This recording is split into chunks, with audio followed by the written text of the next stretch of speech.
Alright you lots, Wildlife Moto here, and in this video we're going to take a look at my top 5 tips to optimizing the performance of your motorcycle without spending a fortune. So before you run out and buy a load of mods for your new bike, here's a little checklist of things to go through that could make all the difference. Let's do it.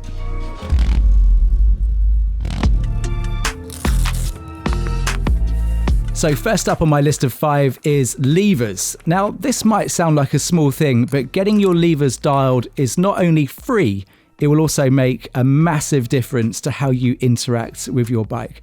It's the first thing that I do on any bike. I simply grab a 10mm spanner or whatever you need to free up your perches. It just takes a couple of minutes to slack on off the perch, and I'm generally trying to find a bit of a straight line that follows my arm down through the natural angle of my hand and my fingers, and that's really approximately where your levers should be.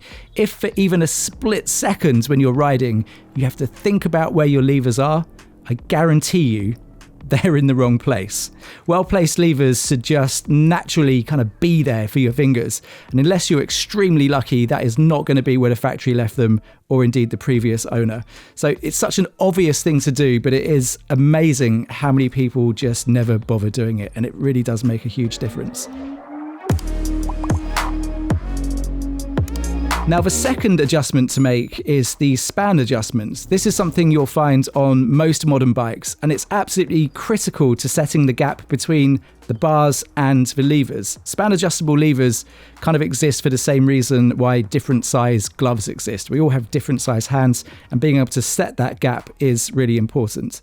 Personally, I like to keep my brake nice and close, but not so close that I have to roll my hand back to free up my fingers when I'm going for the brake. So you're really looking for that sweet spot so that you can just quickly ping up your fingers and the brake will just kind of be there, and that's really important to make sure it's exactly where you expect it to be as you're coming into a corner.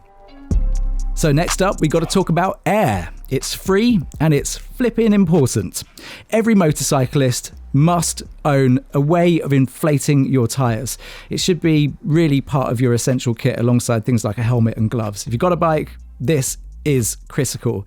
And it only takes a couple of minutes to check before you set off, and it makes a massive, massive difference. In fact, it is one of the very best ways that you can maintain maximum performance from your bike without spending a penny. If your air pressure is low, your bike simply won't handle as well as it could. Unfortunately, all tyres and tubes do lose air over time. It's just a fact of life. But other things like temperature can also have a big impact on the pressure in your tyres. In fact, you can expect around a 1 psi change for every 10 degrees in temperature. So even if you ride out on a hot sunny day and then you ride home in the cold night, that can actually mean you've got a different pressure in your tyres, and it does make a difference. So just making sure you very regularly keep those tyres checked, get yourself a little pump, make sure they're always in line with the manufacturer's specifications, and then you've just got consistency as well. If you know your PSI is always fixed, you'll get to learn what your tyres can and cannot do, and that will give you a very consistent relationship with your rubber over time.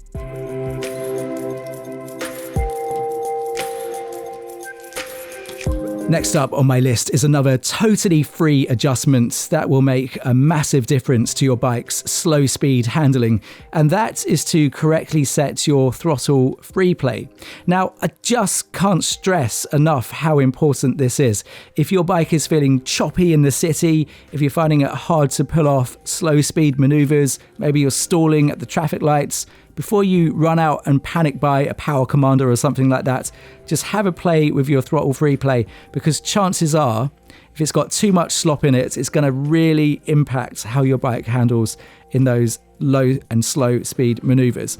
You've got a couple of places you can adjust your throttle, but for the most part, it's going to be an inline adjustment, and getting it in that sweet spot, as I said, is really going to give you a much better feel for the bike, especially in that initial roll on where you might need to just play with very low RPMs to get a particular move like a U-turn pulled off or something like that. If you've got loads of slop in your throttle, it is going to make your bike feel like an absolute pig. So definitely one to do if you've got a bit of time. Just have another look at your throttle freeplay, because it can make a huge difference to how your bike performs.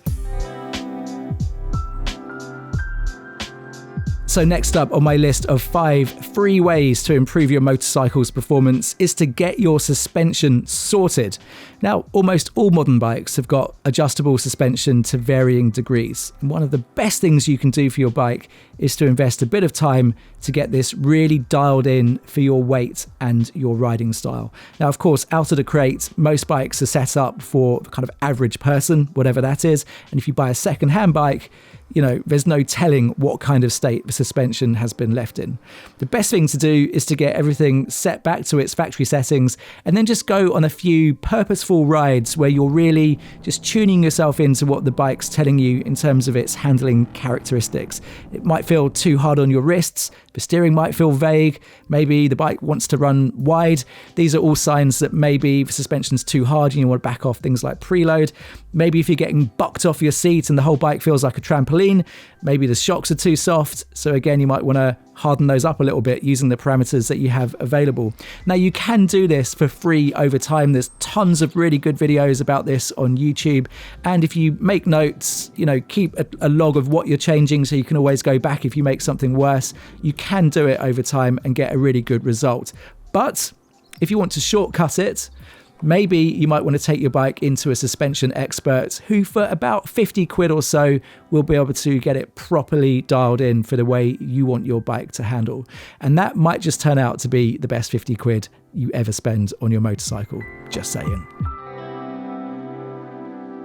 So finally on my list of free ways to optimize your motorcycle is to spend some time to get to know your electronics. Now, some bikes don't have electronics, so you don't need to worry about this, but most modern bikes do, and to varying degrees. But the point here is that by spending the time to really understand how the different modes affect your ride, is really going to help you to get much more out of your bike.